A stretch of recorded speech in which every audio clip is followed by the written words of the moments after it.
Շարունակում ենք համաժողովի երկրորդ մասը։ Այժմ տեղի կունենա պանելային քննարկում, որի թեման շատ տարածված է ու մարտահրավերային է գրեթե բոլոր ներկայիս ծնողների համար։ Շատ անհանգստությունների, վեճերի, կռիվների, սահմանափակումների առիթ է տալիս։ Եվ այս նմանատիպ թեմա անցած տարի էլ ունեցանք, որը շատ տարածված էր։ Այս տարի կխոսենք ծնողավարումը թվային եւ արհեստական բանականության դարում թեմայի շուրջ։ Մենք փորձել ենք ընդգրկել գրեթե բոլոր ոլորտների մասնագետների ու փորձագետների, որպեսզի կարողանանք թեմային հնարավորինս ամբողջական անդրադառնալ։ Եվ այսպես, պանելային քննարկման մոդերատորին կներկայացնեմ, Լիլիթ ջան, խնդրում եմ գաս։ Լիլիթ Բարսեղյան, ռեժիսոր, AI վիդեո մասնագետ։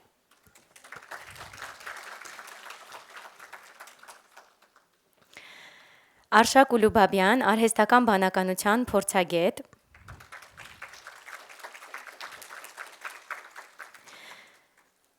Արփինե Գրիգորյան, թվային տեխնոլոգիաների և կիբերանվտանգության մասնագետ։ Սերոբ Խաչատրյան, կրթության փորձագետ։ Սոսե Խաչիբաբյան, մանկական հոգեբան։ Տաթևիկ Վարդևանյան, հաղորդակցության և սոցիալական պատասխանատվության ծրագրերի ստորաբաժանման ղեկավար, Իդրամ։ Լիլիթ Բարսեղյանն էլ ասացի մոդերատորը կլինի պանելային քննարկման։ Շնորհակալություն Մանե ջան։ Իրականում շատ ուրախ եմ, որ ես համաժողովում ես էլ եմ մաս կազմում, որովհետև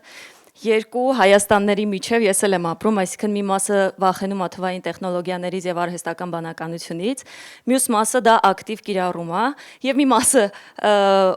որոնք վախենում են, էլի իմ ընկերներն են, մյուսներն էլ են իմ ընկերները եւ առավել եւս, որ այս կոնտեքստում ես ունեմ երեխա 6 տարեկան, ով շուտով կդառնա դեռահաս եւ իմ առջեւ էլ բնականաբար կծառանան այն բոլոր խնդիրներն ու հարցերը, ինչի մասին այսօր մանրամասն խոսելու ենք։ Եվ իրականում հենց սկզբից ուզում եմ պարոն Խաչատրյանին հարցս ուղղել, պարոն Խաչատրյան, իրականում ես շատ ձեր հարցազրույցները նայելով ամեն տողով կրթվելով, հիմա ուզում եմ հասկանալ ժամանակակից աշխարհում, երբ որ ծնողների անմիջական մրցակից կարելի է ասել, ոչ թե փողոցն է արդեն, որովհետև 20 տարի առաջ գուցե փողոցներ, այսօր արդեն ալգորիթմներն են այդ մրցակիցը, եւ ոչ միայն ծնողների, նաեւ ուսուցիչների մրցակիցներն են ալգորիթմները։ Ինչպես կարող ենք մենք երեխաներին առհասարակ դաստիարակել մի աշխարհում, դարձնել մի մոլորակի բնակիչ ու հետո անհոգ հեռանալ այս մոլորակից, երբ որ բացարձակ արդեն կանխատեսումներ չեն կարող անել ապագայի մասին եւ ինչպես իրենց պիտի պատրաստենք այդ ապագային։ Շնորհակալություն, իհարկե ինձ համար մեծ պատիվ է այս կոնֆերանսում ներկա լինելը, որովհետեւ ես հետևել եմ Նարեի ու Լիլիթի աշխատանքներին եւ կարծում եմ, որ շատ մեծ ու կարևոր գործ են անում Հայաստանում եւ ուզում եմ իրենց շնորհավորել այս կապակցությամբ։ Պատասխանելով ձեր հարցին, այո, կարևոր հարցերից մեկը, որ մենք կրթության մեջ տալիս ենք, հետեւյալն է, ումից են սովորում երեխաները։ Եվ նախկինում այս հարցը ուներ երկու հիմնական պատասխան, սովորում են ծնողներից, մեծերից եւ հասակակիցներից։ Այս երկուսն էին երեխաների հիմնական ուսուցիչները, բայց այսօր մենք ունենք արդեն տեխնոլոգիաների աշխարհը, որը նույնպես շատ մեծ ազդեցություն է ունենում երեխաների ձևավորման վրա եւ որոշ դեպքերում ես կասեի նույնիսկ շատ ավելի մեծ ազդեցություն, քան ծնողները եւ ուսուցիչները եւ հասակակիցները։ Այս իմաստով մենք հիմա ունենք մի իրավիճակ, երբ որ մեծերի իշխանությունը սասանված է։ Ավանդական հասարակություններում կրթության, դաստիարակության process-ը ավելի ուղղահայաց բնույթ ուներ, այսինքն ավագ սերնդից գալիս էր դեպի կրտսեր սերունդ եւ այդպես շարունակվում էր, դա շատ ավելի բնական ճանապարհ էր։ Այսօր մի փոքր այդ օրինաչափությունները խախտված են։ Եվ նոր տեխնոլոգիաների խնդիրը այն է, որ ի տարբերություն ծնողների, որոնք որոշ դեպքերում կարող են երեխայի ասածը ընդունել, որոշ դեպքերում կարող են երեխային արգելել։ Այս նոր տեխնոլոգիաները շատ դեպքերում իրանք փորձում են երեխային հաճոյանալ։ Արհեստական բանականության մասնագետները ասում են, որ այս գործիքների հատկանիշներից մեկը հաճոյանալն է։ Անգլերեն ասում ենք sycophant։ Այսինքն դուք էլ եք տեսել, երբ որ օգտվում եք, ինքը ձեզ հաջորդիվ հարցնում է, «Էլ ինչ կուզես, էս էլ անեմ քո համար, այն էլ անեմ քո համար», հա։ Այսինքն ինքը ոնց որ երես է տալիս երեխաներին, եւ այս իմաստով երեխաները կարող են զուգահեռներ անցկացնել ուսուցիչների, ծնողների հետ, որոնք շատ դեպքերում երեխաներին մերժում են, արգելում են, սահմանափակում են։ Եվ այդ իմաստով իհարկե հիմա ունենք այս իրավիճակը, երբ որ շատ լուրջ մրցակից է հայտնվել ծնողներին եւ ուսուցիչների համար, ու այդ մրցակիցը մի քիչ էլ խախտում է կյանքի կանոնները, որտեվ կյանքը կառուցված է այնպես, որ բոլորիս մոտ լինում են լավ բաներ, վատ բաներ, ազատություններ, սահմանափակումներ, այդ երկուսը մեր կյանքի համատեղ այդ բևեռները պահանջն են, բայց նոր տեխնոլոգիաները մի փոքր այդ սահմանափակումները բաները սկսում են վերացնել։ Հիմա ինչա պետք անել, լուծումը պարզ է, մենք պետք է փորձենք լինել հետաքրքիր մարդիկ։ Այսօր միակ ճանապարհը, որ մենք երեխաների հետ կարող ենք աշխատել, արդյունավետ այն է, որ եւ ծնողները եւ ուսուցիչները լինեն հետաքրքիր մարդիկ, որովհետեւ ամեն դեպքում երեխաներին գրավում են հետաքրքիր մարդիկ։ Դրա համար ես լուծումը այստեղ եմ տեսնում, բայց ցավոք սրտի մենք էլ հիմա գնալով ավելի անհետաքրքիր ենք դառնում, որովհետեւ ես որ համատում եմ այն հին սերունդը մարդկանց, իրենք շատ հետաքրքիր էին ավելի, որտեղ պատմություններ էին պատմում, ինչ-որ ավելի շփվելու մեջ վարպետ էին, քան այսօրվա սերունդը։ Ես երբ մեկ-մեկ որ տեսնում եմ, նախորդ սերունդը ավելի սոցիալական էր, ավելի անեկդոտներ են պատմում, ուրախանում են եւ այլն, որտեղ իրանք ավելի սոցիալականացված հասարակությունում են մեծացել։ Այսօր մենք ապրում ենք մի հասարակությունում, որտեղ մենք ավելի անհատականացված ենք մեծանում։ Այսինքն ամեն մեկս ունենք մեր հեռախոսը, մեր հեռուստացույցը, մեր ավտոմեքենան, մեր սենյակը։ Առաջ մենք շատ բաներ կիսում էինք իրար հետ, հա, մի մեծ ընտանիքը ուներ մեկ հեռուստացույց եւ ստիպված էին իրար հետ շփվել, լեզու գտնել, կիսել։ Ունեինք տանը մեկ հեռախոս եւ պետքա մեկս մյուսին զիջեինք, որ բոլորս հեռախոսով խոսելու հնարավորություն ունենանք։ Այսօր մենք ապրում ենք անհատականացված աշխարհում, որտեղ կիսելու բաները գնալով քչանում են։ Ու երբ որ կախվածությունը այլ մարդկանցից փոքրանում է, նաև նվազում է շփումը։ Եվ այդ շփումը, որ նվազում է, արդեն հետեւաբար մենք խնդիր ենք ունենում երեխաների դաստիարակության հետ կապված, որտեղ այդ սոցիալականացումը նվազում է եւ երեխաները հսկողությունից դուրս են գալիս։ Մի բան էլ ասեմ, շատ չխոսեմ, մի խնդրեմ էլ ունենք այսօր, եթե նախկինում ծնողները որպես փորձառու մարդիկ շատ լավ տիրապետում էին կյանքին եւ կարողանում էին երեխաներին խորհուրդներ տալ, այսօրվա խնդիրներից մեկն այն է, որ ծնողների շատ մեծ մասը ոչ AI-ին է լավ տիրապետում, ոչ թվային գործիքներին։ Հետևաբար ծնողները իրենք չեն հասկանում այս նոր տեխնոլոգիաները ինչ են անում, ուր մնաց մի հատ էլ երեխաներին խորհուրդ տան։ Այս չիմացության խնդիրը ծնողների դերը ավելի թուլացնում է։ Նախորդ հասարակությունը ավելի ասիմետրիկ էր, այսինքն ծնողները փորձից ելնելով ամեն ինչ գիտեին, շատ բան գիտեին, երեխաները դեռևս չգիտեին։ Այսօր մենք ապրում ենք մի հասարակությունում, որ շատ հարցերում երեխաները ավելի շատ գիտեն, քան մեծերը։ Ու սա էլ արդեն, եթե գիտելիքը քիչ է, իշխանությունը սկսում է նվազել։ Այսինքն հեղինակության խնդիրն էլ պիտի մի քիչ բարձրացնենք։ Կարող են եզրակացնել, որ եթե հիմա այս պահին բոլոր ծնողները այդ սոցիալականացման խնդիրը քիչ թե շատ որպես տնային աշխատանք անեն, հնարավոր է առաջիկայում շատ վատ սցենարներ չհասունանան։ Այո, ես մի կարևոր մեջբերում անեմ, կա ամերիկացի հայտնի մի հոգեբան Դենիել Փինք։ Դենիել Փինքը մի գիրք ուներ, որը կոչվում էր Ափսոսանք, regret, չգիտեմ ճիշտ եմ թարգմանում թե ոչ,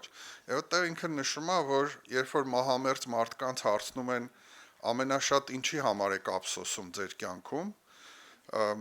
մահամերձ մարդկանց ճնշող մեծամասնությունը ասում է ափսոսում են, որ երեխաներիս հետ քիչ ժամանակ եմ անցկացրել։ Եվ ընտանիքին նաև։ Շատ լավ, հաջորդ հարցս կարծում եմ ճիշտ կլինի, որ Սոսեին հենց տամ։ Երբ կարող է ծնողը արդեն հստակ ինչ նախանշաններ կան, որ ծնողը կարող է հասկանալ, որ նախ իրենց միջև կապը երեխայի եւ ծնողի միջև արդեն իսկ թուլացել է, ճգնաժամային տարիքներից անկախ։ Արդեն իսկ թուլացել է եւ որքանով կարող է հասկանալ օրինակ, որ թուլացել է, որովհետեւ էկրանն է շատացել, թե թուլացել է, որովհետեւ ինքն է շատ աշխատում, թե թուլացել է, որովհետեւ խաղն է նվազել իրենց միջի, որոնք են այդ նախանշանները եւ ինչ լուծում կարող է տալ դրա համար։ Նախ նորից ողջույն եւ ուրախ եմ այս հնարավորության համար, իսկապես, որովհետեւ այն հարցերը, որ այսօր պատրաստվում ենք, գոնե հպանցիկ անդրադառնալ, դրանք իմ կարծիքով շատ ավելի նույնիսկ կարևոր են, քան մենք դեռ հասցրել ենք պատկերացնել, եւ ես ինքս զուգահեռ, երբ որ պարոն Խաչատրյանն էլ խոսում էր, իմիջիայլոց հետաքրքիր ծնող լինելը շատ հավանեցի, զուգահեռ մտածում էի, ի վերջո, ինչ, չգիտեմ, բանաձևով կարող ենք հասկանալ, եթե չբևեռականացնենք եւ չասենք, որ սա բացարձակ չարիք է եւ բացարձակ հրաշք, որը տրված է, հա, այսպես մեզ համար, ես կավելացնեի նաեւ կապվածության հարցը, այն երևույթը, որի մասին 21-րդ դարի հոգեբանությունը շատ տարբեր տեսություններ է գրել, ուսումնասիրել, խոսքը ծնող երեխա կապվածության մասին է եւ առողջ ու ապահով կապվածության այն տեսակի մասին, մի քիչ ավելի հետ եմ գնացել, երևի խորքեր եմ գնացել, որտեղ հեղինակությունը, փոխվստահությունը, հարգանքը ունեն տեղ, հա? Եվ այդ պարագայում, եթե օրինակ մենք քննարկենք իրավիճակ, որտեղ որ երեխան պիտի մտածի ես ում դիմեմ հիմա տվյալ հարցը կարգավորելու հասկանալու համար եւ այլ, որոշակի տարիք մինչեւ բնականաբար առաջին հերթին գալու է ծնողը,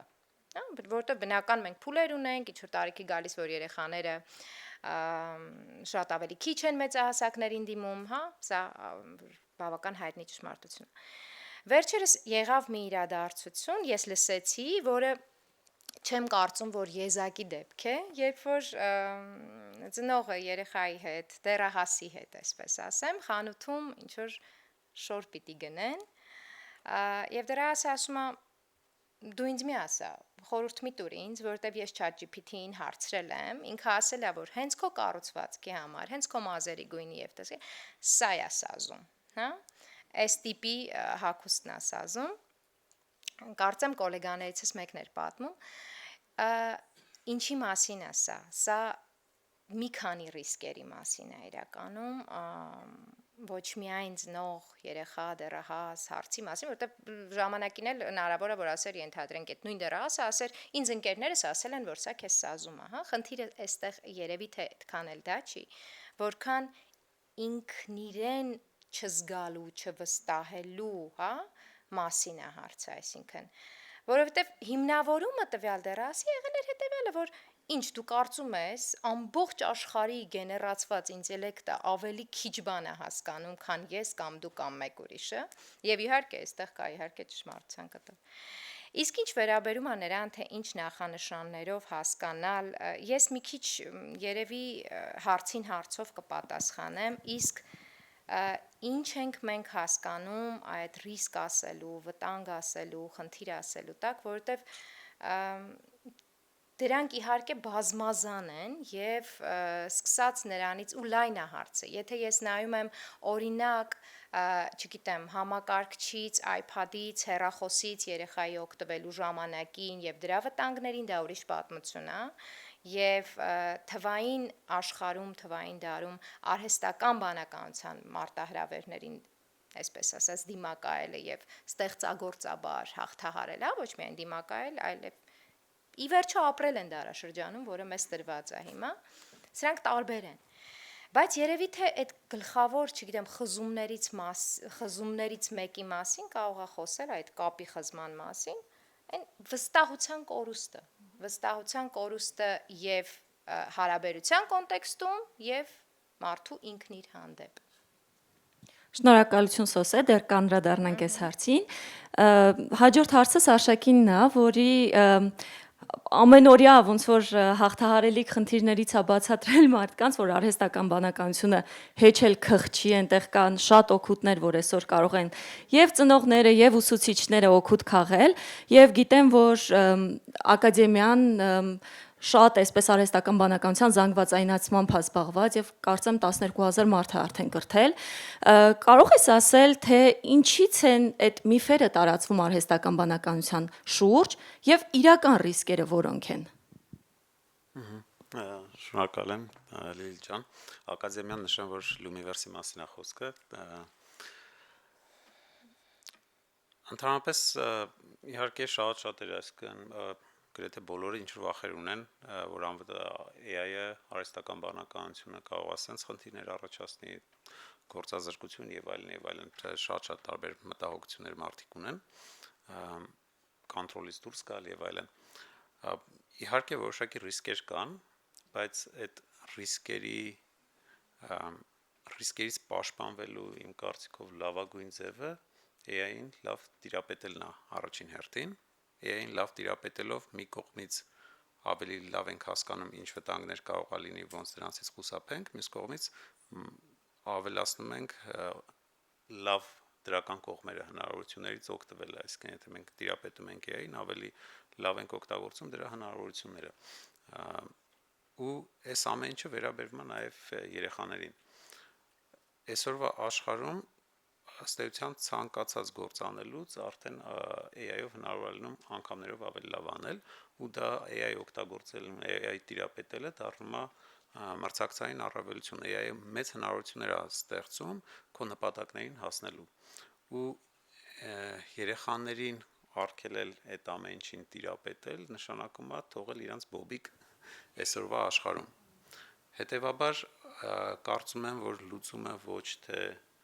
արգելելն է երեխաներին օգտագործել այդ ամեն ինչը, այլ օգնել, որ այդ ամեն ինչից լավագույն օգուտը քաղեն ու ռիսկերից խուսափեն։ Այստեղ բայց ուզում եմ մի բան շեշտեմ, որ երբ որ խոսում են մարդիկ, շատ ծնողներ փորձում են արգելեն երեխաներին օգտագործել հեռախոս, ինչ որ որոշակի սահմանափակումներ դնել եւ այլն։ Ուզում եմ ասել, որ իրականում երեխեքը գրեթե բոլոր երեխեքը շատ լավ կարողանում են շրջանցել իրենց ծնողների դրած սահմանափակումները։ Ես վերջերս իմ թիմակիցներից մեկի հետ էի խոսում, որը դպրոցում մի շարք տարիներ աշխատել է, ու ասում է ծնողները գալիս են հպարտության մեկը մյուսին ասում են, որ ես իմ երեխուն չեմ թողում օգտագործի եւ այլն, իսկ ասում է այդ երեխեքը ինձ գալիս պատմեն, թե ոնց են շրջանցում այդ բոլոր սահմանափակումները, ու ասում է իրանք ամեն ինչ որ մենք մտածում ենք, որ այ հանկարծ մեր երեխեքը սրան հասանելիություն չունենան, իրանք այդ ամեն ինչին հասանելիություն ունեն, իրար հետ նայում են, քննարկում են, օգտագործում են եւ այլն։ Ու ասում է ես մի կողմից ոնց որ դիլեմա է, որ ծնողին ասեմ, որ այ քո երեխան այս վտանգավոր բաները օգտագործում է, բայց ասում է մյուս կողմից եթե ասեմ ինչ ալնելու, ծնողը ամենայն հավանականությամբ ինչ որ պատիժներ է սահմանելու, դնգստելու է եւ այլն, ու դրանից բան չի փոխվելու։ Դրա փոխարեն ասում է ավելի լավ է ես դառնամ այն վստահելի մարդը գոնե, որ եթե այդ երեխան ինչ որ խնդիրներ ունենա այդ թվային այդ ամեն ինչի հետ, ինչ որ մեկ ունենա, ինչ որ մեծահասակ ունենա, որի հետ կկարողանա ինքը քննարկի։ Ու ասում է շատ տարբեր հարցերով գալիս իմ հետ քննարկում են։ Իմ կարծիքով արժի, որ ծնողներն այդ մոտեցմամբ շարժվեն, ոչ թե արգելեն, այլ օգնեն կողմնորոշվել այդ ամեն ինչի մեջ ու դառնան այդ վստահելի մարդը, որի հետ երեխան խնդիրներ ունենալու դեպքում կշփվի։ Ուտեղս իհարկե sense հարցել կա, որ ոնց որ նշեցիք, այս արդեն փոխվել է այդ ասիմետրիկ գիտելիքը, այսինքն շատ դեպքերում ծնողները թվային գրագիտությունը շատ հաճախ չունեն, ավելի քիչ գիտելիքներ ունեն, քան հենց երեխաները, ու ինձ թվում է այս դեպքում ծնողի դերը ավելի շատ դառնում է այդ օքեյ թվային տեխնիկական մասով երեխան կարող է ավելի լավ իմանա, բայց ծնողը կարող է արդեն այդ մարդկային կողմը տա, ոնց ճիշտ հարցեր տալ, ինչ նպատակներ դնել եւ այլն։ Ու այստեղ օրինակ sense մի մոտեցում էլ կա, որ օրինակ այդ թվային տեխնոլոգիաներին թույլ է տալիս երեխային օգտագործել, բայց պայմանով, որ օրինակ ինչքան կարաս օգտագործես, բայց նպատակների առումով դնես, որ ասենք եթե օրինակ դու ես ինչ բան ես սովորում, ասենք Duolingo-ով լեզու ես սովորում, օքեյ, ինչքան ուզում ես օգտագործի, եթե ինչ որ խաղ ես ստեղծելու, ինչքան ուզում ես օգտագործի, այսինքն երեխան ամեն դեպքում իր համար այդ ինչ որ գրավիչ սարքա, բայց կարաք ուղղորդեք, թե ինքը այդ ինչ ձևով է օգտագործում։ Կարող ենք եզրակացնել, որ AI-ը վտանգ է ներկայացնում այն դեպքում, եթե ծնողները եւ ուսուցիչները չեն տիրապետում AI-ին, որովհետև այս դեպքում համանջրպետն է մեծանում ծնողի երեխայի եւ ուսուցիչ երեխայի, նաեւ մյուս կողմից չեք կարողանում, ծնողները չեն կարողանում այս դեպքում պաշտպանել իրական deepfake-երից, որովհետև իրենք են նույնիսկ մղում դրան, իրենք հավատում են deepfake-երին եւ գնում են դրա հետևից։ Մի օրինակ պատմեմ ու հաջորդ հարցս Արփինեին տամ։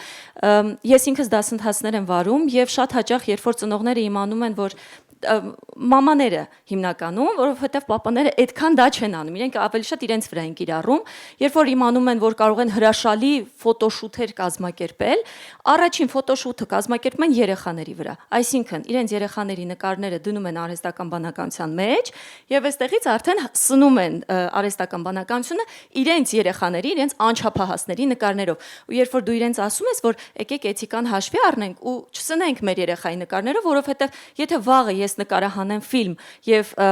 AI-ը ինձ առաջարկի ձեր երեխայի նկարը, ես չեմ ճանաչելու։ Ես վերցնելու եմ, լավ երեխա է, օգտագործելու եմ իր դեմքը։ Առհասարակ ինչպես են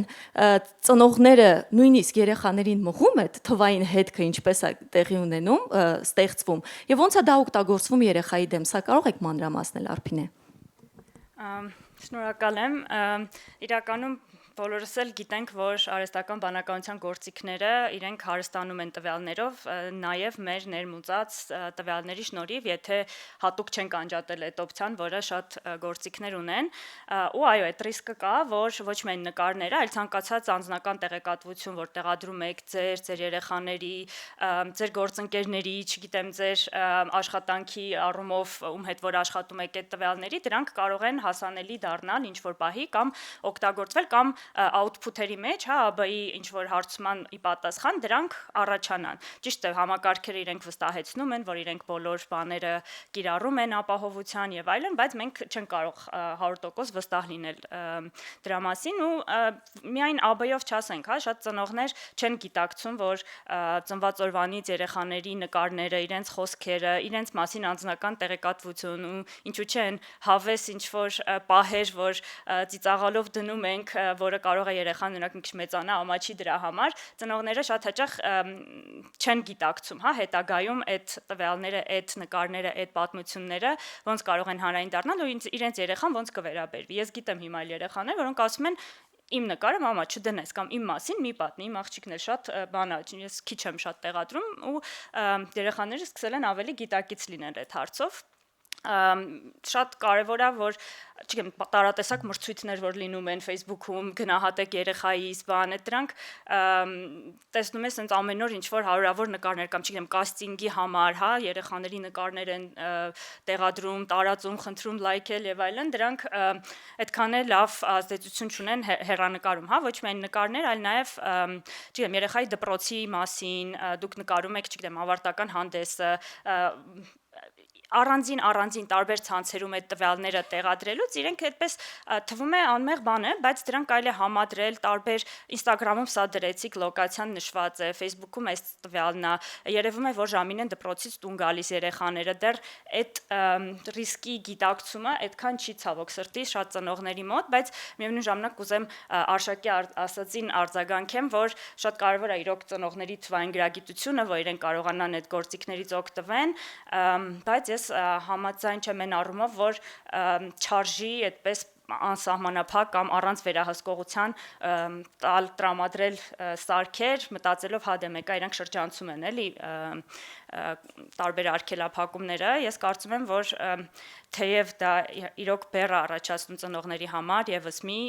որ իրենք պետք է այդ տեխնիկական նրբություններին սկսեն տիրապետել, պետք է ռիսկերի մասին տեղեկացված լինեն, ամեն նոր հայտնվող տեխնոլոգիան հասկանան ոնց է աշխատում, ինչ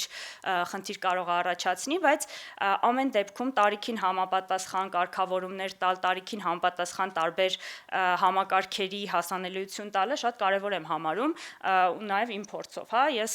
կարող եմ մի քանի կողմից այդ հարցին մոտենալ, որովհետև ես որպես երեխա 12 տարեկան համակարգիչ ունեցա, հեռավոր 96 թվին ու այդ իմ համար պատկերացնում եք ինչ մի մեծ իրադարձություն էր, ես տենց դարձել էի նստրել են կոմպյուտերի կռիս ու ոնց որ չէի փոկվում, հա, դասերս բնականաբար տուժեցին, շատ էին ոստամ ծնողների, ես ոնց որ այդ մասը լավ հասկանում եմ, հա, որ վերահսկողությունը արգելափակումները ես ինքս զգացել եմ, բայց միևնույն ժամանակ ես զգացի, երբ որ, չգիտեմ, ընդունելության քննությունների տարում համակարգչից վրա sense բան հագցրեցին, փակեցին, ասցին հիմա կընդունվես, հետո կկիրառես, ես զգացի, հա, համ տեսողությունս վերականգնվեց, որը միջև այդ վատացել էր ահագին, համ ընդունվեցի անվճար, որտեղ որ ուզում էի, ու հասկացա, որ հա, միգուցե չափու սահմանապետք, ես էլ գիտակցեցի, ու հիմա ինքս երեխաներիս համար, ես ինձ որ նոր էին ծնվում, ես մտածում էի, որ վայ, երբ պետքա, չգիտեմ, սմարթֆոնը կտամ իրանց, երբ իրանք ինչ նոթբուք առնեմ իրանց առաջին անգամ, ու հետո երեխաների մեծանալու հետ արդեն sense շատ ավելի հասկանալով, որ ինչի են դա օգտագործելու, ինչ օգուտ է տալու ու տարբեր ինքս էլ փորձարկումներ եմ անում ստիպված, որ չգիտեմ, ինչ որ պահի տակ տեսնում եմ, որ սկսում են շատ ագրեսիվ դառնալ, իրար հետ են շատ վիճում, դասերն են տուժում, ինչ որ պահի չգիտեմ, պուլտը կորում է կամ սարքը արգելափակված է մնում, ինչ որ խախանձվում է տունը, ինչ որ Եվ ուղարկում եմ սոսեի մոտ երեխաներին։ Ինչ որ ուրիշ սկսում են սեղանի խաղեր խաղալ, ավելի իրենց առօրյան հագեցած է լինում ու մարդկային շփումը ավելանում է, հա, երբ որ միջև այդ իրենք sense գլուխները կախ էկրանի մեջ կարող է լինեին, եթե թեկուզ նույն Duolingo-ն, որ օրինակ իմ երեխաները շատ սիրում են, լեզու են սովորում եւ այլն, բայց էլի հասկացա, որ սկզբից անսահմանափակ թողել էի, որտեղ ոնց որ թե լավ բան է, հա, օգուտ է, բայց կարող է չկտրվեր։ Բնականաբար, քանի սա շատ լավ ասացված կա, որ երեխաների այդ պրեֆրոնտալ կորտեքսը զարգացած չի, քանի մեծանումա մենք պետքա դա հանդիսանանք, մենք պետքա օգնենք, որ իրենք այդ գայթակղություններին դիմանան, կարողանան ժամանակը կառավարել, կարողանան հասկանալ, հա, որ արդեն մի րոպե սոված եմ, հաց չեմ կերել, ոչինչ չեմ արել, քանի ժամ էկրանից չեմ կտրվել, մենք պետքա իրենց այդ մասում ուղղորդենք ու շատ համաձայն եմ, որ այդ վստահելի հարաբերությունները շատ կարևոր է, որ երեխաները ծնողների հետ ունենան, որ իմանան, որ խնդրի դեպքում կարող են անպայման ծնողին դիմել, բնականաբար մենք չենք կարող 100%-ով սահմանափակել, արգելափակել վատ կայքերը, վատ ծրագրերը կամ այդպես նույն ժամային կառավարումը, չգիտեմ, դպրոցում ճանապարհին էլ, հա, իրար հեռախոսով ինչ որ բաներ են դիտում, բայց վստահելի հարաբերությունները շատ կարևոր են ու մի բան էլ շատ արագ ավելացնեմ, որ պարոն Խաչատրյանի ասացին, որ ծնողների փոխվել է, հա, ծնողավարման ընթացքը, մարդկանց զբաղվածությունը, այդ նույն հետաքրքրության պահը, բայց sense մի տեսակ ես էլ եմ հասկանում, չնայած շատ աշխատում եմ ծնողների հետ այդ թվային գործիքների, թվային գրագիտության թեմաներով, բայց հասկանում ինչքան բեռը ավելացել է ծնողների վրա ու ինչքան դժվար է կողմնորոշվել, որ մի կողմից այդ համայնք հասկացությունը կարծես վերացել է, ել չունենք մեծ ընտանիքներով, որ ապրում ենք մի բակերում, մի համայնքներում, տատիկ-պապիկներ, որոնք, չգիտեմ, մորքուրներ, հորեղբայրներ, որ երեխաներին կտանեին այգի բակ, ոնց որ շատ փոքր են դարձել ընտանիքները ու անհատի վրա շատ մեծ է պատասխանատվությունը։ Մյուս կողմից կյանքի ռիթմն է շատ արագացել, որ շատ անելիքներ կա, շատ ուսումնասիրելու բաներ կա, որ sense պատկերացնում եմ օրվա ընթացքում ես ինչքան բան եմ անում, շաբաթվա ընթացքում ինչքան տեղեկատվության եմ ոնց որ ինձ ստանում ու ինչքան բաների հասանելիություն ունեմ, sense ոնց որ անդադ փորձում ես բաց չթողել եւ այլն, sense մի քանի շերտերով մեծ վերա ծնողների վրա ու մի հատ էլ պետք է տեխնիկան բաներին հետևեն, որ ինչ նորություն եղավ, ինչ նոր ռիսկեր կա, ոնց անեն երեխեքին, այսինքն ես շատ լավ հասկանում եմ ու կուզեմ, որ ուզում եմ ասեմ, որ ես շատ ինքս էլ զգում եմ ու ծնողներին ուզում եմ ասել, որ անպայման օգնության դիմեն, երբ որ այդտենց հարց կա հարազատներին, մասնագետներին, իրենք մենակ չեն, հա, այդ հարցում դա փաստ է, որ իրենց վրա բեռը շատ մեծացել է այս սերնդի ծնողների վրա ու մի քիչ իրենց նկատմամբ ավելի ներողամիտ լինեն ու հասկանան, որ չեն կարող համ տեխնիկապես վերահսկեն, համ լավ ծնող լինեն, համ լավ աշխատակից, համ լավ մայր, համ լավ կին, այդ գիտակցումը ուզում եմ ասեմ, որ ծնողները ունենան։ Շնորհակալություն Արփինե, եւ այն ինչով որ մենք սնում ենք գործիքներին, հետո դառնում ենք դրա զոհը, այս հարցս արդեն Տաթևիկին ա ուղված, մարդու, ով անմիջական է ձեղծարությունները իր աչքի առջևով են անցնում եւ կոչեր եք անում վստահաբար, Տաթևիկ կարող եք հուշել բոլոր ծնողներին, ինչ չի անում բանկը երբեք հեռախոսազանգով, երբեք ինչ զանգեր քաղաքացին չի ստանում բանկից։ Խնդրում եմ, այս ասեք, մենք սենց բոլդենք եւ դա իմանանք, անկախ նրանից որտեղ կգտնվենք։ Նախ շնորհակալ եմ հրավերի համար այս կարևոր թեման արծարծելու, ընդհանուր առմամբ սկսեմ նրանից, որ Իդրամը եւ ID բանկը արդեն բավականին երկար ժամանակ է ֆինանսական գրագիտության դասընթացներ են անցկացնում թե երեխաների, թե մեծահասակների համար եւ կարծում եմ, որ դահլիճում ունենք ծնողներ, ում երեխաները օրեր առաջ մասնակցել են մեր ֆինանսական գրագիտության դասընթացին։ Շնորհակալ եմ մասնակցության համար, երեխաները շատ ակտիվ էին, ներգրավված եւ մենք շարունակում ենք այդ ընթացքը, որովհետև կարծում ենք, որ նախ մեր սոցիալական պատասխանատվությունն է դա, փորձել մեր հասարակությանը տեղեկացնել այն վտանգների մասին, որոնք սպառնում են իրենց եւ իրենց երեխաներին այսօր արդեն ամեն քայլափոխի։ Այո, զեղծարարությունները գնալով շատանում են, դրանք գնալով ավելի պրոֆեսիոնալ են դառնում, հաշվի առնելով թե արհեստական բանականության կիրառումը, թե տեխնոլոգիաների կիրառումը առհասարակ, եւ մեր խնդիրն է ոչ միայն լինել տեղեկացված որպես ծնող, այլև պաշտպանել մեր երեխաներին։ Բանկը որպես կառույց եւ այդ թվում նաեւ այլ ֆինանսական կառույցները, ինչպիսիք է օրինակ վճարահաշվարկային կազմակերպությունները, Իդրամը, երբևիցե չեն դիմում անձին հեռախոսով կամ որևէ այլ եղանակով եւ չեն պահանջում հայտնել PIN-կոդ, password, նույնականացման կոդ եւ այլն եւ այլն։ Այս կարևոր կետեր են, որ անհրաժեշտ է հիշել եւ հուշել նաեւ երեխաներին։ Բայց երեխաների տեսանկյունից շատ ավելի լուրջ սպառնալիքներ կան այս պահին, որովհետեւ շատերիս երեխաները on-line խաղերում են ներգրավված եւ մեծահասակները, զեղծարարները փորձում են նրանց հետ կապ հաստատել հենց այդ խաղերի միջոցով, on-line խաղերի միջոցով եւ ձեռք բերելով վստահություն նրանց տեղափոխում են օրինակ Telegram հարթակ, որ ավելի քիչ վերահսկելի է եւ տարբեր հանձնարարություններ են տալիս, այսպես ասենք երեխաներին, հա, ենթադրենք, կարող են վերջերս եմ մի դեպքի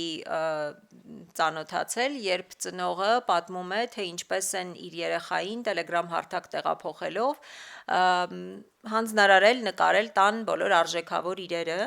խոսքը եւ զարդերի եւ պլանշետ գadgetների մասին է, հա, երեխան այդ բոլորը նկարահանել է, ուղարկել, որից հետո ասել են, որ պիտի այդ ամբողջը տոպրակով տանի որոշակի տեղում այգում թողնի։ Երեխան արել է նաեւ այդ գործողությունը։ Եվ փաստացի ծնողը, երբ խոսում էր այդ մասին, իր միակ ուրախությունը այս պարագայում էր, որ իր երեխային ֆիզիկական վտանգ այս դեպքում չի սպառնացել, բայց կարող է նաև լինել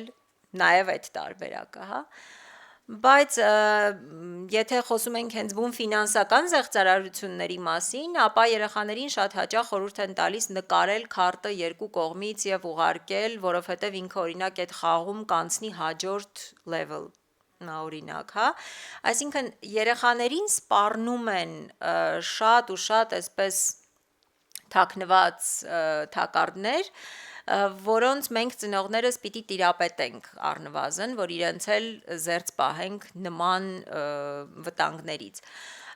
Մենք մեր ֆինանսական գրագիտության դասերի ընթացքում նաև սովորեցնում ենք օրինակ նաև այն, որ քարտը ոչ մի դեպքում նկարել ուղարկել չի կարելի, որ երբ որ օրինակ ձեզ գումար են փոխանցում, իրենց միայն ձեր քարտի թվերն են անհրաժեշտ եւ որևէ այլ ինֆորմացիա այլևս պետք չէ փոխանցողին։ Այս խորհուրդները գալիս են զեղծարարության դեպքերից։ Մենք այսօր տեխնոլոգիական աշխարհում օրինակ ականատես ենք լինում, թե ինչպես են տելեկոմների անունից զանգահարում մարդկանց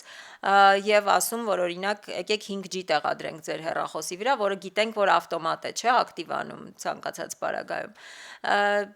Եվ remote հասանելիություն են ստանում մարդու հեռախոսին եւ իրականացնում գործողություններ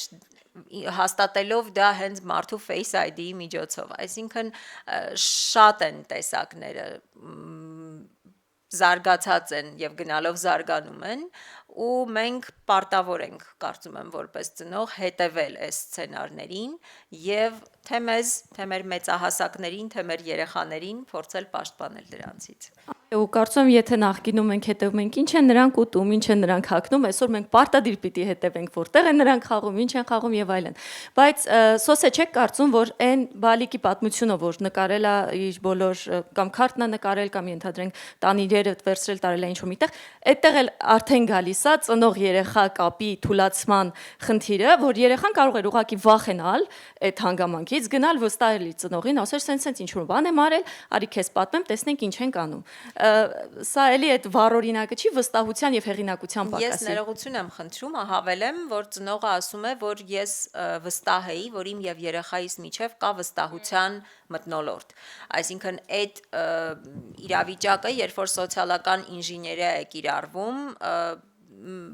ցավոք սրտի տարբեր տարիքային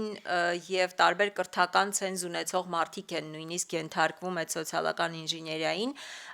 որը միշտ չէ, որ պետք է վերագրել ծնող երեխա վստահության բացակայությանը։ Իրականում շատ համաձայն եմ, որովհետև ուզում էի ասել, վստահությունը միակ գործոնը չի, շատ կարևոր, բայց ոչ միակ։ Մանավանդ, եթե մենք չգիտենք, թե որ տարիքի մասին է խոսքը, որովհետև հատկապես ելնելով նրանից, որ հիմա շատ ինչպես Տաթևիկն էլ ասեց, բավական կրեատիվ ձևեր է ընդունել զեղծարարությունը եւ առհասարակ on-line խաղերը դա մի առանձին պատմություն է, մի քանի ամիս առաջ ճիշտն ասած ուղակի համապատրաստից մի բան էի նկարել Roblox հարթակի հետ կապված, հիմա հատուկ պիտի անունը ասեմ եւ էլի կնշեմ ու կընդգծեմ, որովհետեւ դա ինչքան որ ես եմ ուսումնասիրել նաեւ տեղյակ եմ, բացառիկ չվերահսկվող հարթակ այսինքն չվերահսկվող ասելով նկատի ունեմ, որ ստեղծողները իրենք էլ խոշոր հաշվով պատասխանատվություն չեն կրում կիբերանվտանգության համար երեխաների եւ ինչու էի ես դա նկարել, որովհետեւ այնտեղ տարբեր մասեր կա իհարկե, բայց պիտի գամ նրան, որ իրականում ձևերը շատ փոխվել են, տարբեր են եւ ես համաձայն եմ, որ եթե դա ներկայացվի խաղի տեսքով, որ հիմա դու հանձնարարություն ես ստանում գտնել ձեր տան գանձերը, օրինակ, հա, իհարկե երեխան դա նայելու է որպես խաղ, բայց մի կարևոր պայման կա, պիտի չասես մամայիդ, թե չէ օրինակ, չգիտեմ, բարդվում ես եւ այլն։ Իսկ դա ո՞ր տարիքի երեխան։ Դե նախադպրոցականը, նաև կրտսեր դպրոցականի առաջին եւ իհարկե ավելի մեծերն էլ եզակի դեպքերում կամ ոչ եզակի դեպքերում նայած թե ինչքան էկրանից այն կողմ գտնվող մարդը կամ համակարգը ինչքան խելացի ու կրեատիվ է, հա, որովհետեւ տարբեր ձևեր կարելի է գտնել, մենք բոլորս գիտենք հայտնի շատ նաև ցավոտ շատ ցավոտ պատմություններ, թե ինչ դեպի ուր կարող է գնալ հասնել, հա, այդ հանձնարարություններ կատարելը, երևի բոլորս լսել ենք այդ ցինիկիտ, եթե ճիշտ եմ անունն ասում խաղի մասին, այսինքն ուզում եմ ասել տարբեր բաներ կան ու տարբեր կետեր կան այստեղ, բայց էլի հետ գալով, թե ինչի համար է ես այդ հոլովակը նկարել, ամբողջ հարցն է, որ մենք մի տեսակ ոնց որ վախենանք մեր երեխաների հետ խոսել, այսպես կոչված այն թեմաներից, որոնք որ մենք կամ մտածում ենք, որ դե լավ դա իմ երեխային չի սպառնում, կամ մտածում ենք, որ այո մենք վստահություն ունենք, մենք ամեն ինչից էլ խոսում ենք, եւ հետո էլ մտածում ենք, դե խաղը խաղ է, էլի։ Չէ, խաղը խաղ չի իսկապես եւ հատկապես եթե on-line խաղերի մասին է խոսքը, մենք պիտի լավ մանրամասն ժամանակ տրամադրենք, ուսումնասիրենք, պատասխանատվություն վերցնենք հասկանալու ինչ է խաղում երեխաս։ Իսկ ինչու այդ խաղի օրինակը բերեցի, որովհետեւ ես ինքս որպես մայրիկ ով ունի խաղալու տարիքի երեխաներ նաև, այսպես լայն իմաստով ասեմ, այսինքն իրենք էլ են շատ հետաքրքրված եւ շատ սիրում են տեխնոլոգիաները տարբեր եւ ես չեմ էլ կտրուկ արգելում բոլորովին, ուղղակի այո, համաձայն եմ Արփինեի հետ, ժամանակը սահմանները շատ կարեւոր է ամեն դեպքում։ Ես ինքս մի օր նկատում եմ անթակույց sense հետաքրքրվածությամբ, խանդավառությամբ, չէ Roblox ու սա բնորոշ չի իմ երեխաներին։ Ես նկատում եմ, որ մի տեսակ երբ եմ տուն հասնելու դա բացեմ եւ այլն, այսինքն ինչի համար եմ սա ասում, մենք պիտի էլի գալիս եմ նրան, որ լավ ճանաչենք մեր երեխային։ Եվ օրինակ տեսնենք, որ մի տեսակ էս իրան բնորոշ չէր, կամ գուցե բնորոշ էր, բայց շատ է, եւ ուսումնասիրենք վերջը ինչ է սա։ Եվ ես գտա մի այդ Roblox-ի ինչ որ մի հատ խաղ, որը կոչվում է Steal the Brain Rot, եթե ես ճիշտ եմ ասում, այդ brain rot-ների մասին էլի մի առանձին պատմություն է, դրանք եթե ձեզ հայտնի է, տենց ինչ որ անհասկանալի կերպարներ են։ Ես այդքանն եմ հասկացել երկար ուսումնասիրելուց, որ իրանք տենց ինչ որ մեկի մտքի թռիչքն են եղել, գուցե ոչ տենց ամբողջական վատ իմաստով, բայց ինքը էլի պտտվել է։ Մի խոսքով շատ չերկարացնեմ, այս խաղի իմաստը ինչ է, որ դու պիտի գնաս եւ գտնես ու գողանաս այդ brain rot-երը, որպեսի բանանես, ուժեղանաս, էլի։ Եվ նպատակ խոշոր իմաստով, լավ, օքեյ, գողանում ես, որ ինչ անես, չէ՞։ Առանձնապես չկա, դու դրանով ուժեղանում ես։ Ու ստեղ մի քիչ ես նաեւ տեսնում եմ ոչ այսպես գնալով դեպի դավադրության տեսություններ, բայց մի տեսակ այդ ամորալիզացիայի հոտել է գալիս էս ամեն ինչից ինչու, որովհետև ինչ որ մի կետում դու պիտի անպայման գողանաս, նաև օրինակ ընկերոջիցդ, չգիտեմ, եղբորիցդ եւ այլն, որովհետեւ միևնույնն է, որպեսզի շատ ավելի ուժեղանաս, պիտի իրանից էլ գողանաս։ Այդ խաղի իմաստը դա է։ Մի խոսքով, ինչի համար այս օրինակը բերեցի, ես էլի ու էլի պիտի ասեմ, որ մենք պիտի ուշադիր լինենք բովանդակությանը, հասկանանք ի վերջո ինչ է խաղում մեր երեխան, ինչու է խաղում, հա, եւ դե էլի պիտի գամ դրան, որ մենք էլ այո ժամանակ ու պատասխանատվություն պիտի կրենք դա ուսումնասիրելու համար։ Եվ ունենանք այն հարաբերությունը, որ ես օրինակ գնամ ասեմ, «Բալես մի հատ կպատմես, այդ ինչ է»։ Հա, ինձ հետաքրքիր է իսկապես, այդ ինչ ես խաղում։ Նույնիսկ հետը խաղալ Նայած դեպքերում։ Պարոն Խաչատրյան, հաջորդ հարցս ձեզ պիտի լինի, բայց մի փոքրիկ ինտրո անեմ, երբ որ ես գալիս էի, ուրեմն մանկասայլակով հայրիկը երեխային բերում էր ու փոքր բալիկ էր, երևի 9 ամսական բալիկ էր, այդ կողմերն էր, էլի 1 տարեկան վստահ չէր լինի, ու սենց նայում է պապայի դեմքին, պապան հեռախոսով այդ մանկասայլակն է տան։ Դե հա 9 ամսական երեխայի հետ հո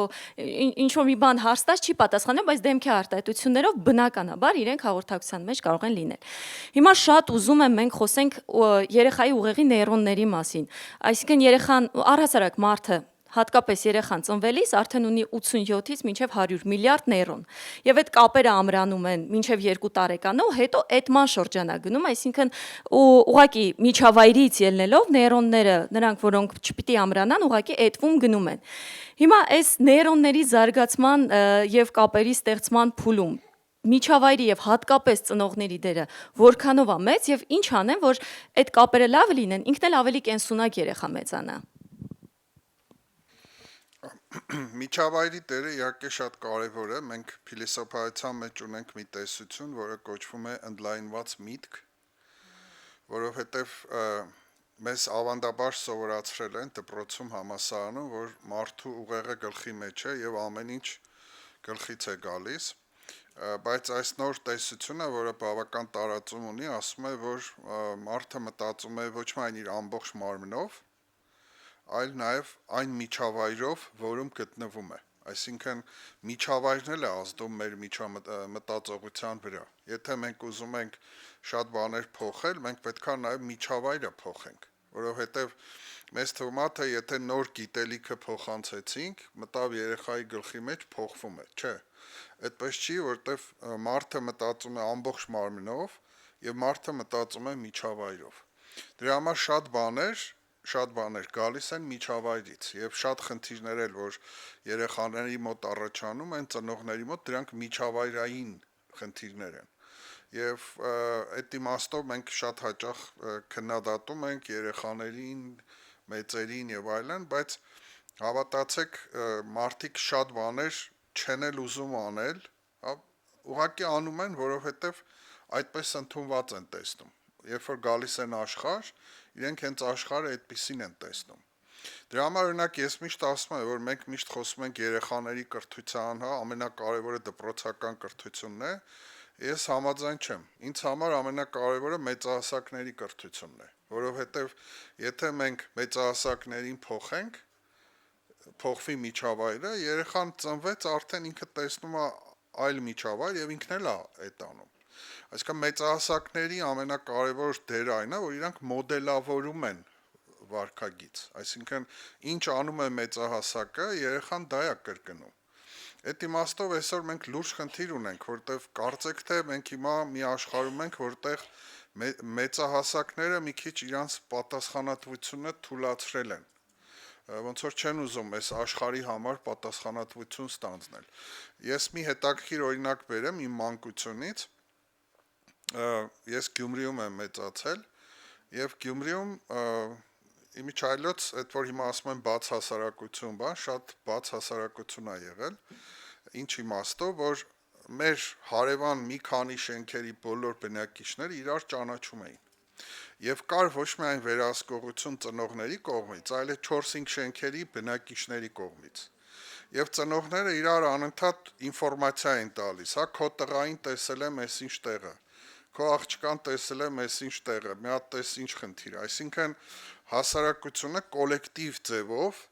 իրականացնում էր պատասխանատու վարքագիծ եւ շատ ուշադիր էին երեխաների հանդեպ, հա։ Դրա համար ես որ եկա Երևան, ինձ մի քիչ շոկային էր, որ առաջի հարկի հարևանը 9-րդ հարկի հարևանին չէր ճանաչում։ Ես մեր շենքի 4-5 շենքի բոլորին գիտեի անգիր։ Այդ հիմա օրինակ շատ լուրջ խնդիր է։ Հիմա ավելի է սրվել, մարդը իր կողքի հարևանին չի ճանաչում, որ մնաց երեխային ճանաչի։ Եվ այդ իմաստով մի քիչ երեխաները այսպես լքված են մնում, եւ այո, ես համաձայն եմ, որ կյանքի պայմանները, մեր զբաղվածությունը, կյանքի արագությունը մեզ դնում են այդ անելանելի բաների մեջ, որտեղ այսօրվա պայմաններին համապատասխանելու համար ծնողը 2-3 տեղ պետք է աշխատի, որ այդ պահանջները բավարարի։ Աշխատեց 2-3 տեղ, արդեն այդ սոցիալական կապերը սկսեցին թուլանալ։ Ես նորից ուզում եմ շեշտել, հարգելի ծնողներ, ուսուցիչներ, մանկավարժներ, ամենակարևոր խնդիրը, որ այսօր ունենք, դա սոցիալականության կորուստն է։ Եթե դա մենք չկարողացանք դրա դեմն առնել, շատ վատ է լինելու, որտեվ եթե նայեք պատմականորեն, մարդը մյուս կենդանիներից առաջ է անցել կոմպլեքս սոցիալականության միջոցով, որտեվ շատ կենդանիներ մեր չափ խելացի են, շատ կենդանիներ էլ մեր չափ սոցիալական են, օրինակ նույն մեղուները շատ բաներ խելացի են անում ու սոցիալական են անում։ Բայց եթե դուք տեսել եք մեղուները ինչպես են շարժվում, իրանք շատ այսպես կանխատեսելի է իրանց վարքագիծը։ Խմբերով հա շարժվում են։ Հիմա բայց մարդու սոցիալականությունը ավելի բարդ է եւ կոմպլեքս է։ Եվ կա այդպիսի հետաքրքիր հոգեբան Դումբարը, որը օգտագործել է սոցիալական ուղեղ արտահայտությունը։ Եվ ինքը ասում է, որ մարդը մյուս կենդանիների հանդեպ առավելություն է ստացել, որտեղ մեր ուղեղը ոչ թե միայն պարզապես ուղեղ, այլ սոցիալական ուղեղ է։ Այսինքն մեր ուժը նրա մեջ է, որ մենք կարողանում ենք մեծ թվով մարդկանց հետ համագործակցել, աշխատել եւ այլն։ Հիմա այսա մենք կորցնում ենք, մեր կախվածությունը այլ մարդկանցից բավականաչափ թուլանում է եւ մենք կորցնում ենք մեր ամենակարևոր հատկանիշը, որով մենք հասել ենք այս զարգացումներին։ Ինձ համար ամենաշատը էս է մտահոգում եւ նաեւ Արփինի հետ համաձայն եմ արագության մասով, որովհետեւ այսօր զարգացումները շատ արագ են տեղի ունենում եւ մարդիկ չեն հասցնում մարսել, հասկանալ։ Վերջերս մի մարդ էր խոսում, որը այդ AI-ի գործարարներից մեկում էր աշխատում եւ ինքը ասում է նույնիսկ մենք ներսում չենք հասցնում հետեւել մեր կամպանիայի զարգացման տեմպին։ Հա, հիմա եթե ներսի մասնագետը չի հասցնում իր կամպանիային հետևի, բա այս մեր խեղճ ծնողը ո՞նց է հետևելու այդ զարգացումներին, հա։ Այսինքն այս արագացումը մի խելահեղ տեմպ է տալիս, որ արդեն մարդը չի հասկանում ինչ է կատարվում։ Եվ ուր մնաց մի հատ էլ խորհուրդ տա, թե երեխան ինչպես վարվի։ Բայց լուծում կա, չէ, պարոն Խաչատրյան։ Սոցիալական անալուց բացի էլի լուծում ինչ որ կա, չէ։ Դե եթե սոցիալականացումը անենք, շատ լավ կլինի։ Հիմա օրինակ կան, ես նայում եմ, ասենք սկանդինավյան ժողովուրդները, երևի այսօր աշխարհի ամենախելացի ժողովուրդն են, իդեպ իրանց հաջողությունը նաև պայմանավորված է նրանով, որ իրանք ստեղծել են մեծահասակների դպրոցներ, դանիացիները բան, եւ մեծահասակների կրթության վրա ներդրում են արել, որն էլ իր հերթին փոխել է։ Օրինակ այսօր այդ զարգացած շատ երկրներում ամենաշատ ներդրումներ անում են սոցիալականության վրա, շփվելու վրա։ Եվ մի երկու դաժան օրինակ էլ պատմեմ, որ հասկանաք ինչքան է այս սոցիալականությունը նվազել։ 1996 թվին մոտավոր Չիկագոյում անտանելի շոկ ա եղել, մոտ 45-50 աստիճան, եւ այս շոկից մի քանի 100 մարդ մահացել է։ Հետո երբ որ պարզել են ովքեր են մահացողները, պարզվել է, որ մահացողների ճնշող մեծամասնությունը միայնակ ապրող մարդիկ են եղել։ Ավելին, այդ մահացածներից 41-ին ոչ մեկը ոչ հարցրել է ով է, ինչ է, այսինքն ընդհանրապես ոչ բարեկամ են ունեցել, ոչ հարևան, ոչ մերձավոր։ Այդ 41-ը չեն իմացել ում բարեկամն է այս մարդը։ Բայց մեծ մասը միայնակ ապրող մարդիկ են եղել, այսինքն այդ турբուլենտ բանին, հատկապես турբուլենտությունից առաջինը տուժել են միայնակները։ Իսկ ամենադաժան դեպքն էլ եղել էր 2019 թվականին Իտալիայում, երբ որ Միկին 2019 թվականին մահացել էր ու իրան հայտնաբերել էին 3 տարի հետո մահացած սեղանի դիմաց նստած։ Այսինքն այն աստիճանի էր եղել, որ հարևաններից մեկը ասել էր ես վերջի անգամ իրան 3 տարի առաջ եմ տեսել։ Հիմա այս խնդիրը շատ կարևոր խնդիր է։ Իսկ մեր պատմությունն էլ մեզ հուշում է, որ մենք հաղթանակ ենք տանում մենակ այն դեպքում, երբ որ համախմբվում ենք, երբ որ կա այդ թիմը։ Արշակ, այսօրվա կրթության պայմաններում ինչ եք կարծում, եթե օրինակ մենք հիմա ունենք դիցուք 40,000 ուսուցիչ եւ անհատական կրթությանն ենք շատ ուզում ուշադրություն դարձնել։ Այսօր հնարավոր է նույն ծնողները, նույն ուսուցիչները օգտագործեն AI հնարավորությունները եւ անհատական կրթության հնարավորություն տան երեխաներին, թեկուզ մի ուսուցիչ տիրապետի մի քանի գործիքների եւ ոչ թե օրինակ մի ուսուցիչը 40 երեխայով զբաղվի, այլ ուսուցիչը եւ իր ագենտները զբաղվեն 40 երեխայի, ասենք այն մասերով, որը հենց ուսուցչի անմիջական ներգրավվածությունը չի պահանջում։ Իրականում հա ուզում եմ կրկնեմ նույնը ինչ որ իմ գոլեգան նշեց շատ այսօրվա աշխարհում շատ կարևոր է դառնում հենց այդ սոցիալական ասպեկտը, չէ, ու ավելի ես կասեի ընդհանրապես մարդկային հարաբերությունները, էմոցիոնալ ինտելեկտը ու նույն ձևով ուսուցչի դերը շատ ավելի կարևոր է դառնում հենց այդ մենթորության կարելի ասել երեխաներին ավելի լայն իմաստով նաև ուսանողներին ուղղորդելու, խորհուրդ տալու մասը։ Իսկ գիտելիքները, այսինքն 4 գիտելիքները, արդեն AI-ը շատ լավ կարողանում է շատ ավելի անհատականացված տա երեխային ուսանողին։ Ու ավելի նույնիսկ ընդհանրապես 4 գիտելիքի դերն է պակասում, որովհետև այն բոլոր գործերը, որոնք զուտ 4 գիտելիք են պահանջում, այդ գործերը շատ լավ AI կարողանում է անի։ Այսինքն մարդու դերը շատ ավելի դառնում է ճիշտ հարցեր տալը, հասկանալ ընդհանրապես իր նպատակը որն է, ինչ է ուզում, ինչպիսի աշխարհ է ուզում ստեղծի եւ այլն։ Ու այդ առումով մենք այսօր երբ որ անհատականացված կրթությունից ընդհանրապես դեռ տասնամյակներ առաջ խոսում էին կրթության լավագույն մասնագետները շեշտում էին, որ կրթությունը պիտի անհատականացված լինի եւ այլն, բայց տասնամյակներ առաջ դա ուղղակի հնարավոր չէր, տեխնիկապես, տնտեսապես հնարավոր չէր իրականացնել։ Ամեն մի երեխային մի ուսուցիչ դուք չեք կարող տրամադրել։ Հա, հիմա էլ, բայց AI-ի շնորհիվ այդ AI-ը շատ ավելի անհատականացված կարող է երեխային կրթություն տա, այսինքն օրինակ եթե դու ուզում ես ինչ-որ մի ծրագրավորման լեզու սովորես, դու կարաս ասես իմ մաթեմատիկայի գիտելիքները SSS են, ես գիտեմ այս ոլորտից, ասենք, չգիտեմ, քիմիայից sense բան գիտեմ, ես սիրում եմ օրինակ գնացքների մասին շատ եմ սիրում կարդալ եւ այլն։ Ինքը քեզ գնացքների օրինակով քո իմացած մաթեմատիկայի գիտելիքների մակարդակով կսկսի ծրագրավորում բացատրել։ Այսինքն AI-ը կարողանա արդեն շատ ավելի անհատականացված կրթություն տա AI-ին, արդեն կարողանում է։ Ու տեղ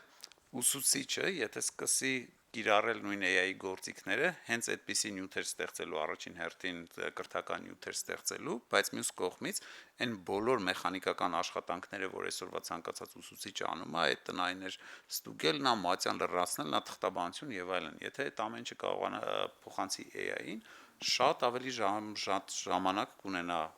ուսուցիչը արդեն հենց այդ մենթորը խորհրդատուն լինել ուսանողների ու երեխաների համար, այսինքն իրանց հետ շփվել, հաղորդակցվել, կապ ստեղծել, անձնական անհատական կապ ստեղծել երեխաների հետ, որը հենց ամենակարևորն է այս նոր աշխարհում։ Այս նոր աշխարհում AI-ը տեխնիկական խնդիրները լուծում է, բայց շատ ավելի կարևոր են դառնում հենց մարդկային հատկանիշները։ Այսինքն էլի առաջնորդության, էլի վստահության, էլի հեղինակության հարցն է։ Արփինե, ինչ պարտադիր մինիմումներ պիտի ծնողը անի երեխայի ձեռքը առաջին անգամ թվային սարք տալուց առաջ։ Շատ լավ հարց, սիրում եմ այս հարցը ու դա դրա պատասխանը շատ կախված է երեխայի տարիքից ու սարքից, հա, սարքի հնարավորություններից։ Շատ կարևոր է էկրանային ժամանակի կարգավորումները ու դա պետք չի ինչ-որ ստանդարտներով առաջնորդվել, օրինակ հիմա ինչ-որ բաներ կա օրը մի ժամ, դա կախված է երեխայի առօրյայից։ Եթե ինքը ամբողջ օրը դպրոցում է լինում, գալիս է երեկոյան ու ընդամենը ունի 2-3 ժամ տանը ուտելու, շփվելու, տնային անելու եւ այլն, մի ժամը այդտեղ չափից շատ է, հա։ Կախված երեխայի առօրյայից միգուցե շաբաթ-կիրակի այլ կարգավորում, տոնորերին եւ այլն, էկրանային ժամանակի կարգավորումն է։ Հաջորդը բնականաբար բովանդակային մասն է, որ այն ծրագրերը նույն Roblox-ը որ նշվեց, հասկանալ արդյոք դա այդ տարիքին համապատասխան խորհրդատրվում թե չէ։ Իրականում հիմա այնպիսի վիճակ է, կարծես, չգիտեմ, մի քանի տասնամյակ առաջ քարսիթերի եւ ամրագոտիների թեմաներ, հա, այն ժամանակ չգիտեին, հետո եղան շատ դժբախտ պատահարներ, հասկացան, որ ամրագոտին կյանքեր է փրկում, քարսիթերը կյանքեր են փրկում, հետո, չգիտեմ, ծխելը, հա, ժամանակ կար, որ ազատ ամենտեղ օթանավներում ծխում էին, հետո հասկացան վտանգները, սահմանափակեցին։ Հիմա դրա նման մի բան է այս սոցիալական ցանցերը, տեխնոլոգիաները, որ ճիշտ է մի քիչ տարբեր ոլորտներից են, բայց էլի անսահմանափակ տվեցինք, տեսանք վտանգները, տեսանք, որ մեծ կազմակերպությունները իրենք բնականաբար իրենց շահն են հետապնդում, իրենց եկամտի շահը ու այդ տարբեր տեխնիկաները, որ կիրառում են, այդ ալգորիթմերը, չգիտեմ, infinite scroll-ը, այդ tab, այն բաները, որոնք մարդկանց հոգեբանության վրա են ազդում ու ավելի կապում են, որ մարդը ավելի շատ բովանդակություն վերբեռնի, ավելի շատ նայի, դրանք երեխայի լավագույն շահից չեն, հա, այսինքն գնալով ինչ որ սահմանափակումներ են մտցնում, գիտեք, շատ երկրներ սկսում են սահմանափակել սոցիալական ցանցերը, նույնիսկ որոշ երկրներ, օրինակ Նորվեգիան տարական դասանի աշակերտների համար ԱԲ-ն է մտածում սահմանափակել, դրանք ինչ որ հիմնավորումներ ունեն ու որոշ դեպքերում ես դրանց շատ համաձայն եմ, այլ հարց է, որ դա խնդիրը ամբողջովին չի լուծում, բայց դա մի քայլ է, որ գոնե ծնողը ունի այդ գործիքը, գոնե իրեն ինչ որ մի ուղղություն է տրվում, որ հա միգուցե Facebook-ը մինչև 13-14 տարեկան չի կարելի, նույն Claude-ը ինքը սահմանափակում է երեխաների, նույնիսկ եթե երեխան մեծ տարիք նշելով գրանցվում է, ինքը կարողանում է հասկանալ, որ երեխայի օգտագործում ու սահմանափակում է, հա։ Roblox-ը, օրինակ, եթե երեխայի ճիշտ տարիքը նշելով ես գրանցում, ինքը չաթի եւ այլ այդ վտանգավոր բանը, որ երեխայի համար վնասակար կարող է լինի, թույլ է տալիս սահմանափակել։ Շատ կարեւոր է այն գործիքները, այն ծրագրերը, որ երեխային սարքի մեջ տալիս ենք, դրանք հասկանալ ինչքանով են կարգավորումները նայել, հասկանալ տարիքային սահմանափակումները ու այդպես ավելի գիտակից ձևով տալ ու իմանալ, հա, երեխան ինչ ունի, ինչին հասանելիություն ունի։ Շատ լավ եւ Տաթևիկին կարծում վերջին հարցը շատ խոսեցինք, խորհեցինք, բայց եթե կա որևէ ֆինանսական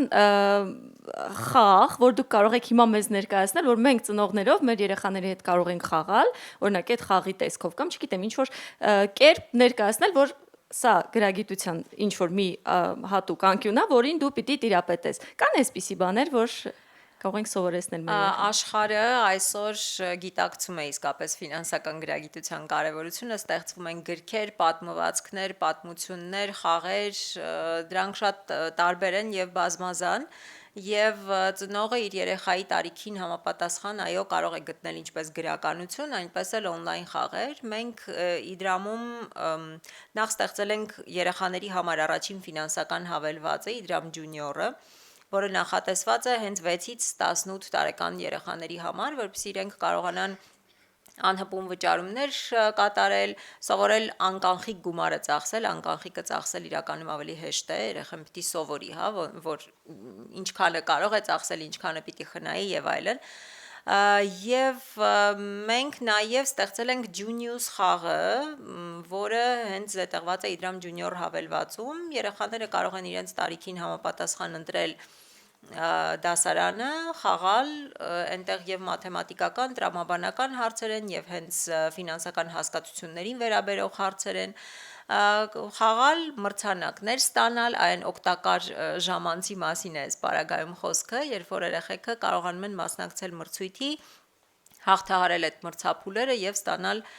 թե գիտելիք, թե մրցանակներ,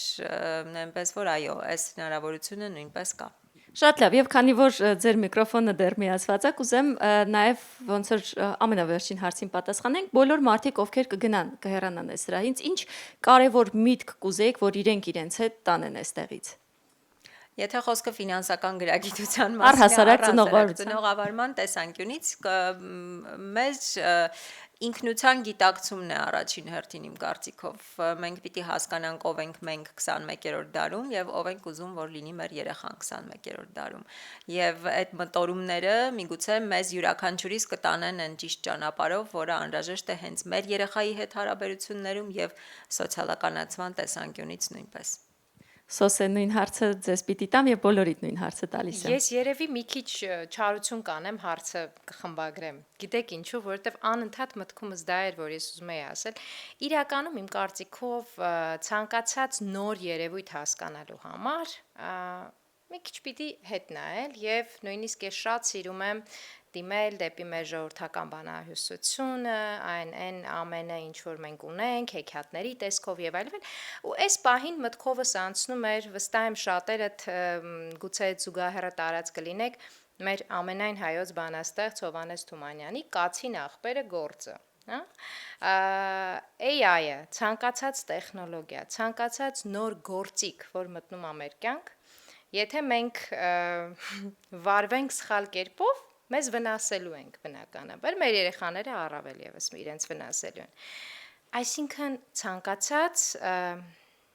պարագայում, որpիսի մենք իմաստուն լինենք եւ ճիշտ օգտագործենք այն հնարավորությունը, որը մեզ տվել է ժամանակակից աշխարհը, մենք այո պիտի ճանաչենք եւ օգնենք, որ մեր երեխան էլ գրագետ օգտագործի դա։ Այսքանը։ Շնորհակալություն։ Պարոն Խաչատրյան։ Ես մի բան կառաջարկեմ, որ այսօրվանից սկսած փորձենք մեր երեխաներից սովորել, այսինքն իրենց հնարավորություններ տանք, որ մեզ սովորեցնեն, որովհետև այդ նախկին մոտեցումը, որ միայն մենք ենք սովորեցնում, արդեն ժամկետանց է, փոխադարձ պետք է լինի, դուք պիտի սովորեցնեք ձեր երեխաներին, բայց նաև ստեղծեք իրավիճակներ, պայմաններ, որ իրենք ձեզ սովորացնեն, եւ դա ինձ թվում է ավելի կամրապնդի ձեր կապը։ Շնորհակալություն, Արփինե։ Մի միտք, որ կուզեի փոխանցել, որի մասին ինքս վերջերս շատ եմ մտածում, որ լավագույն բանը որպես ծնող, որ կարող ենք մեր երեխաների համար անել, ինքներս մեր վրա աշխատելն է, մեզ ճանաչելը, մեր տրավմաների վրա աշխատելը, մեզ ճիշտ օրինակ ծառայելու համար, հա, եթե ուզում ենք երեխան քիչ էկրանին նայի, միգուցե մենք պետք է ավելի քիչ էկրանին նայենք, մենք մեզ լավ հասկանանք ու լինենք իսկապես առողջ հոգեպես, թե ֆիզիկապես մարդ, կայուն մարդ ու երեխաներին կարողանանք լավ միջավայր ստեղծել։ Շնորհակալություն, Արշակ։ Հա, ճիշտ ասած, այն ինչ որ ուզում էի ասեի, արդեն պարոն Խաչատրյանը շեշտեց ու Արփինեն ըստ էության շատ մոտիկ էր իրար հետ կապված էին։ Ես կարծում եմ, եթե սենց եմ նոր հենց նոր մտածում էի, որ եթե մենք փորձում ենք երեխաներին արգելելով հարցը լուծել ու մեր մոտ ստացվում է այդ, ուրեմն հավանաբար մի բան են չի, արդեն երեխան արդեն ահագին է ոնց որ իր չի զարգացել բավարար։ Տենց ու մտածում եմ, որ ավելի շատ պետքա փորձենք ոչ թե արգելքներով հարցը լուծել, այլ փորձենք օգնել կողմնորոշվել այս ամեն ինչի մեջ ու այդ օգնելու համար մենք ինքներս պիտի սովորենք ու շատ առումներով հենց երեխաներից սովորենք, ոնց արդեն նշվեց։ Ես խորհուրդ կտամ ճիշտ ասած հենց փորձեք ձեր երեխաների հետ այն հետաքրքրությունները, որ ունեն, եթե Roblox են օգտագործում, թե ուրիշ ինչ-որ AI են օգտագործում, թե ինչ-որ որևէ ուրիշ տեխնոլոգիա, փորձեք իրար հետ օգտագործել, իրար հետ խաղալ, այդ խաղերը խաղալ իրար հետ, իրանցից սովորել, միևնույն ժամանակ դուք ավելի լավ կհասկանաք ձեր երեխաները ինչով են ապրում, ինչի մեջ են ապրում ու նաև կպաշտպանեք այդ առումով վտանգներից ու դրա հետ մեկտեղ նաև այդ կապը ստեղծելով փաստացի հենց մարդկային հատկանիշները կզարգացնեք, այդ սոցիալական մասը կզարգացնեք, որի մասին էլի շեշտվեց, որ ամենամեծ վտանգն է հենց այդ սոցիալական կապերը կորցնելը։ Շատ շնորհակալ եմ ձեզ, շնորհակալ եմ, որ այսօրվա համաժողովին ինձ լիքը բան սովորեցրիք, վստահ եմ ներկաներից